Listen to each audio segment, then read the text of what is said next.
What's up, party animals? My name is Kezi, and today I wanted to talk about Bluey, the TV show that is for kids, but more popular with, like, adults, and, like, even a big contingent is, of course, baby furs and littles. And I want to talk about, not Bluey specifically, I'm not going to be any spoilers, it's going to be stuff you've already heard, but I want to talk about, like, children's TV shows in general, and why they all suck. So I have, this is probably a hot thing to admit, but like I've dabbled a little bit in the like baby fur territory. I definitely see myself enjoying more TV shows that are geared towards a younger audience. I don't like big heady TV shows about like I'm not going to watch Breaking Bad or like all that other like violent, aggressive. I can't watch Game of Thrones because like every other scene is a sex scene. It really sucks. You know, I really want to watch a story for the story, not the violence, not the sex. I want to watch a story. And a lot of younger audiences get just stories. And one of the things that I've really loved about Bluey is it is just really well written for its demographic, you know, and the biggest thing is like, you know, I see baby furs everywhere. They're in the social circles I hang out with, you know, I don't discriminate. You know, I noticed that, you know, their favorite TV show ever is Bluey, and that's not surprising. You know, it's a great show. And it makes me wonder, like, okay, well then if they like Bluey so much, you know, and they're just such baby furs, why aren't they watching CoComelon or Caillou or any of that? Well, because they suck.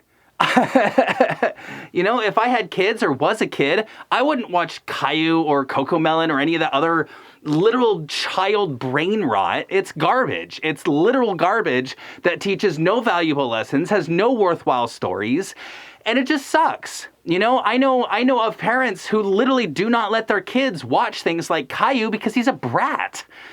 And that's something that I think is very important to consider with television in general and you know, the kind of stuff that we give to our youth. And so I've noticed a trend. It's happened twice now where you get, actually, it's probably happened a lot more than twice. It's happened quite a bit. So the first thing I can remember, and this is a bit of a sneak peek into my past, I used to watch My Little Pony, the Friendship is Magic series, way back when I was in high school.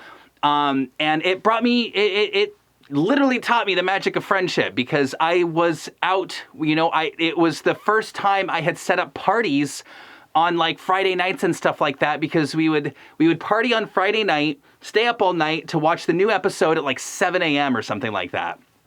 And that was awesome. I absolutely loved the experience of doing that. And the TV show was really well written. You know, there was this whole thing of just like bronies are like, screw the little children, I'm a man.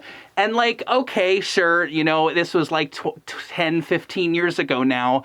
So it's not surprising that there was a huge like, whoa, that's kind of weird that you're watching that type of attitude. And then, you know, of course, it just became kind of counterculture in general of just like, yeah, I'm fighting a man by you know, watching a little girl's show. But even still, you know, as much as I watched My Little Pony as a teenager, I really like Bluey more because it's slice of life. You know, I can literally, me personally, I can relate to my real life having similarities to the things that happen in Bluey. Mom goes to work. I go to work. Bluey drives a car. I drive a car. Actually, I technically don't do either of those things. But like the idea is still there. It's, you know, a lot of the stuff is grounded in real human life that you can relate to. Whereas something like My Little Pony is fantastical. You know, they don't have smartphones or, you know, cable television or the internet. They have, you know, the whole era is based in like medieval times, you know? And so when you do that sort of thing, you know, I find that it doesn't draw me in as well. You know, I want to relate to the characters. I want to feel like maybe this is something that I could do. You know, in the case of Bluey, I could pretend that I'm an astronaut because I have a cardboard box. Why not? But in My Little Pony, they're not playing pretend. They actually have a spaceship. And, or they're crossing the Rainbow Bridge. Actually, that's something else, I think. But like they're doing these big, huge adventures, and it's just this impossible thing where, I can't relate to that. I can't relate to the feeling of being a magical unicorn. I can't. But I can relate to being a blue dog. Well, okay. Pink, but still. And I think that that's one of the things that brings Bluey a lot better than a lot of other TV shows, especially children's TV shows, because it's so slice of life, and it's slice of our life. It's stuff that we can see.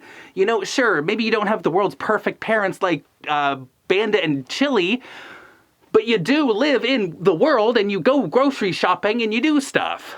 And so these basic things feel so much more relatable. Another TV show that I definitely really enjoyed back in the day was Steven Universe. That was a great one. And that was closer to slice of life. It was Steven living in the modern beach town of, I think, Beach City or something silly.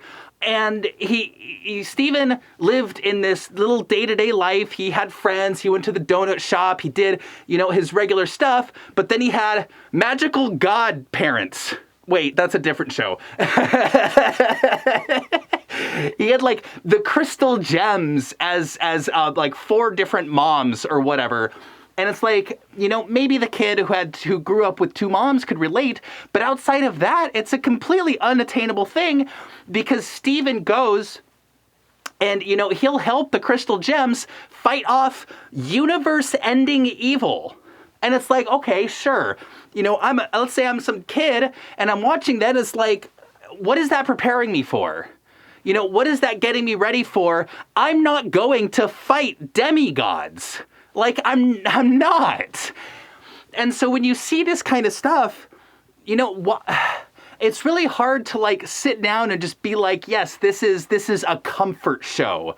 When, the stakes are so high, if Steven made one wrong choice in some of these episodes, the whole universe could have imploded. Same with the My Little Pony thing. If she had made one simple mistake, the whole world would have been cast into darkness for all eternity. And, what do you do with that? But Bluey doesn't care. There's no stakes. Yes, there are, but they're the stakes that we experience as humans in day-to-day life. You made your little sister feel really bad, and now she's crying, and you have to fix that. That's something that would happen. That's a real issue that we deal with in human relationships. And I don't get why that's not shown more.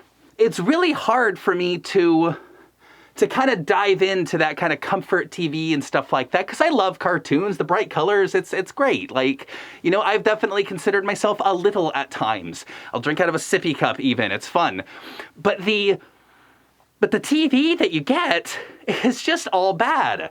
And so you get this fantastical crap experience, or, let's do some like adult show where it's slice of life.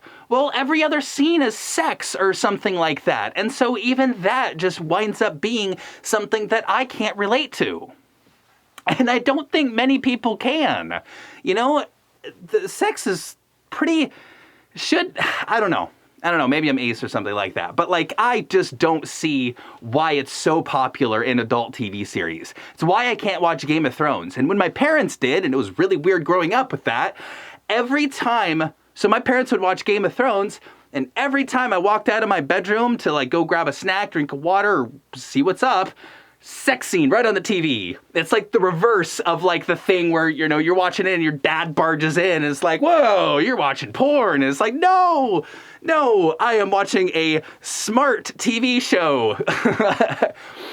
And so that's the thing that like kind of I wanted to talk about is I think that there is a huge lack in quality children's content, or even not even children's, right? Like it's all ages. Everybody can kind of enjoy it and find something to enjoy. Because if something's well written, it doesn't really matter who the target demographic is, because the writing will speak for itself. Because that's the thing. You get this mentality that, oh, if it's made for kids, it must be bad. Poor writing should be given to children. And I think good writing should be given to children. I just think that maybe you can, give some of that good writing to programming that is actually appropriate. So yeah, thanks so much for watching. Bye-bye. Thank you so much to everyone who donated next week, and huge thanks to my patrons scrolling down off to the side. It means so much to you that you guys support me and what I do. Again, remember, I am performing at Furlandia. Please come see me from on Saturday, midnight to 1:30 in the morning. Bye.